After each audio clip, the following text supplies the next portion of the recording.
Hi everybody, it's Susan from Sunrise Quilt Studio, and today I have another vintage block for you. Today's block is called Summer Star, and this is another large 16-inch block, and it is made with squares, rectangles, and flying geese units.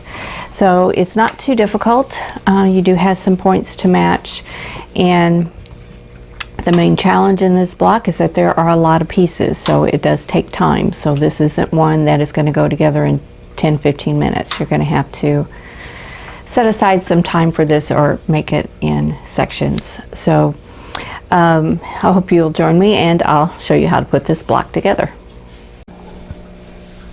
Okay, here are the fabrics that you need to make the Summer Star block. For A, you need 8 pieces that are 2.5 by 4.5. For B, you need 4 pieces that are 2.5 by 4.5. And C is 8 2.5-inch squares, and you're going to draw a diagonal line on the wrong side of these. D is 1 4.5-inch square. E is 4 2.5 by 4.5-inch rectangles. F is 8 2.5-inch squares, and you'll draw a diagonal line on the wrong side of these. G is 4 4.5-inch squares. H is 4 2.5 by 4.5-inch rectangles. I is 4 2.5-inch squares, and 8 is 2.5-inch squares. And then you're going to draw diagonal lines on the wrong side of the J squares. So these two are the same size. The only difference is you're going to draw diagonal lines on here, and they'll go in a different place in the block. So you can see there's a lot of pieces, and this block is going to take time, but I think you'll like the outcome. So let's get started. First thing we're going to do is make flying geese units using the E rectangles and the C squares. Now you can draw a line on the wrong side of your C squares, or you can use a seam guide like I have here. I have a piece of tape lined up on my machine, and it lines up with the needle and just goes straight down, and I'm going to use that to line up my green square so that I can get a straight stitch line there. So let me line these up. I'm going to put the green right sides with the pink rectangle, and then I'm going to sew from the center to the bottom left corner, and I'm just going to line this corner here with the tape and this corner up here with the needle.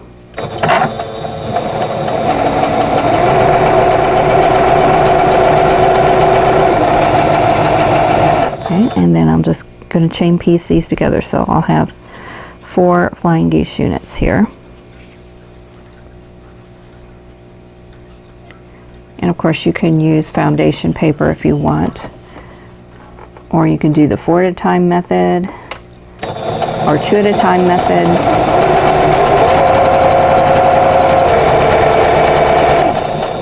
Just use your favorite method for making flying geese units. Okay, so I'm going to clip these apart,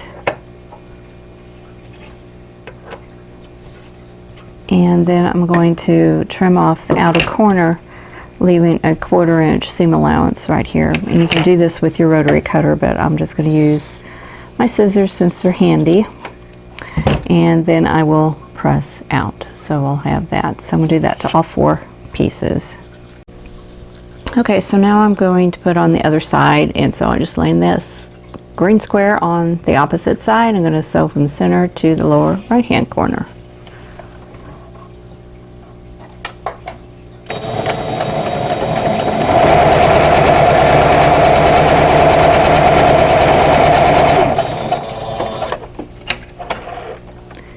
And then I'll just do the same. I'll just trim this off and press it open, and then I'll have my flying geese unit. Okay, so now I need 4 of these flying geese units, so I'll just repeat the same steps with the other 3 rectangles and the squares. Okay, now I need to make 4 more flying geese units, and I'm going to use the H rectangles and the F squares. So I'm just going to repeat the same steps that I did for the other flying geese units and make 4 of this colorway. Okay, so now that I've got 2 sets of flying geese units, now I've got to sew them together. So I'm going to match the colors, so pink to pink. And I need to watch the point on this flying geese here. I'm going to sew these. And I'm going to want to sew right to the seam side of where the stitching lines cross here at the point. So I'm just going to keep an eye on that as I sew.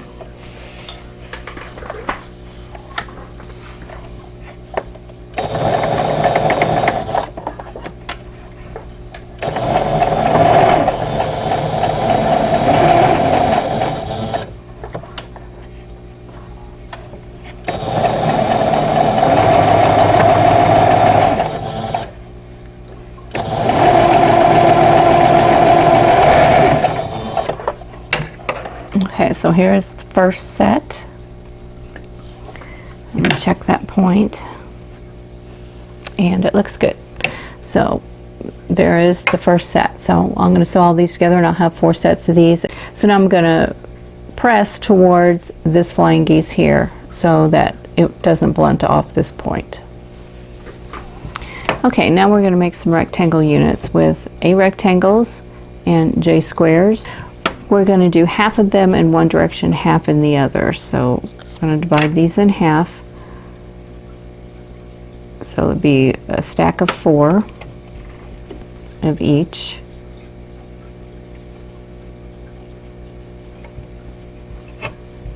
Okay, for the first set, I'm going to sew from this corner down to this corner. So make 4 of these.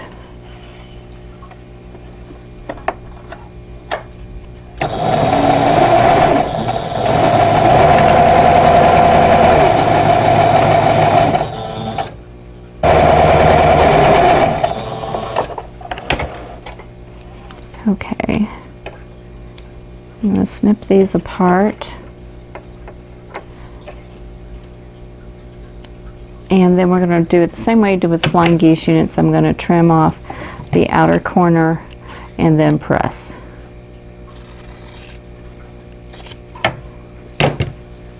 So this is what I'll have. It's kind of like a half of a flying geese unit. Now for the next 4, I'm going to sew from this corner to that corner, whereas on these here I sewed from this corner to that corner. So I want them to be mirror image of each other. So we're going to sew them this direction this time.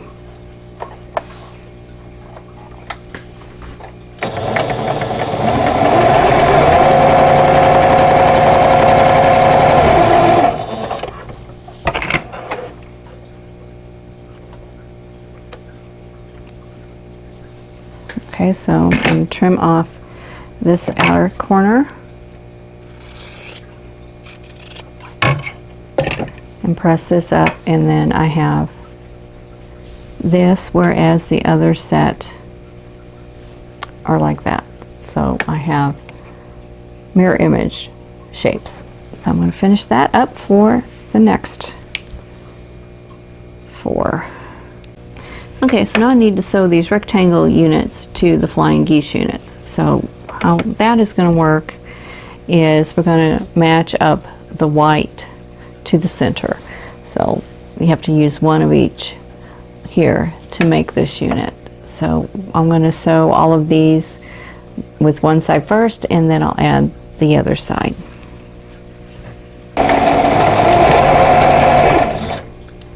I need to get this end lined up.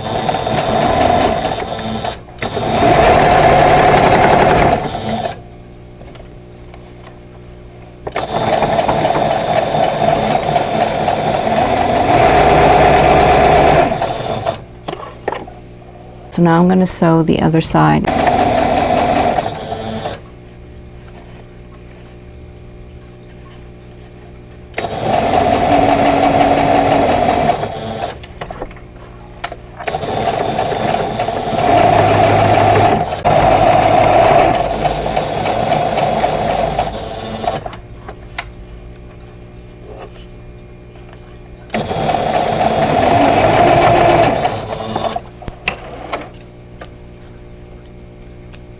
Okay, let's see how that one worked.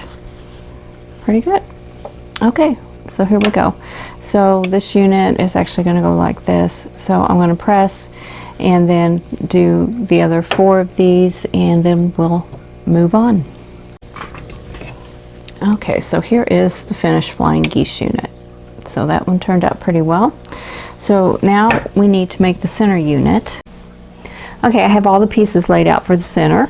The I squares are in the corner, the D is in the center, and the B rectangles are on each side of the D square. So it's just a 9 patch. So I'm going to sew these into rows, and then I'll sew the rows together.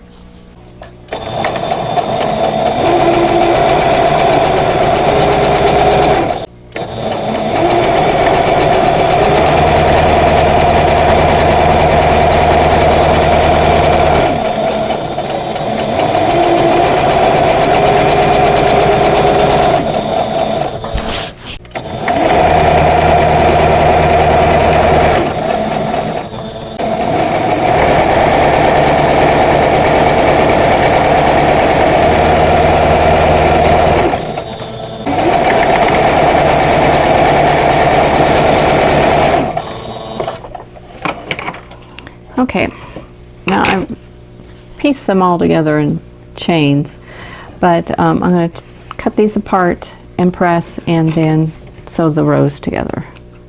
Okay, so I'm going to sew the rows together, and I'm going to go ahead and nest the seams together and pin them.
Okay, now I have all the pieces laid out to construct the block, and I'm going to put this together like a 9 patch. So you've got the corner squares, the flying geese units, the centerpiece, and then I'll just put all of this together. So sew it all together in rows, and then sew all the rows together.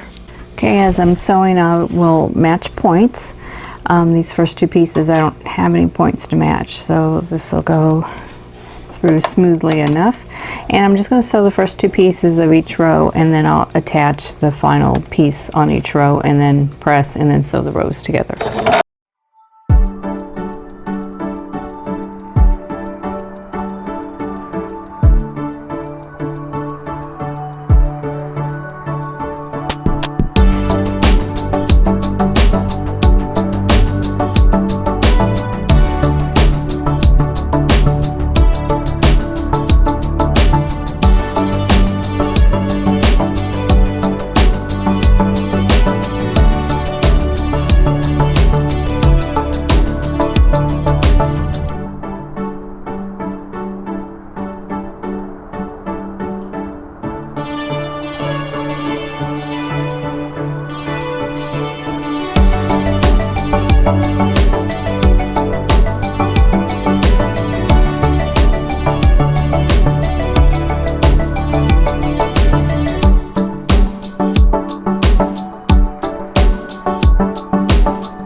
Okay, I think this turned out really well. I'm just pretty happy with this. Of course, this is a large block, has a lot of pieces, and it does take time to sew this one together. So give yourself quite a bit of time. Here is the finished summer star block. I think it turned out really well. I'm glad I put the pink fabric in the center. I think originally this would have been just a background square, but I thought it was a big enough block that adding an extra piece in there of a print would kind of help pull it all together, and I think it did. So if you choose to make this block, try playing around with the colors and see what you like. See if you want to rearrange the colors different ways and maybe make a different block than this one here. So colors can make a big difference in how a block looks. So play around with your colors until you get an arrangement that you like. So anyway, I hope you'll give this block a try. Well, that's it for the summer star block. I hope you enjoyed the video, and if you did, don't forget to click that like button, subscribe if you haven't already, and click that notification bell so you'll be notified when the next video comes up. And in the meantime, I hope you are all staying safe and healthy, and I'll see you in the next video. Thanks for watching. For more quilting ideas, click on the video links. And to keep up with my latest projects, click on the subscribe button. I hope to see you again soon.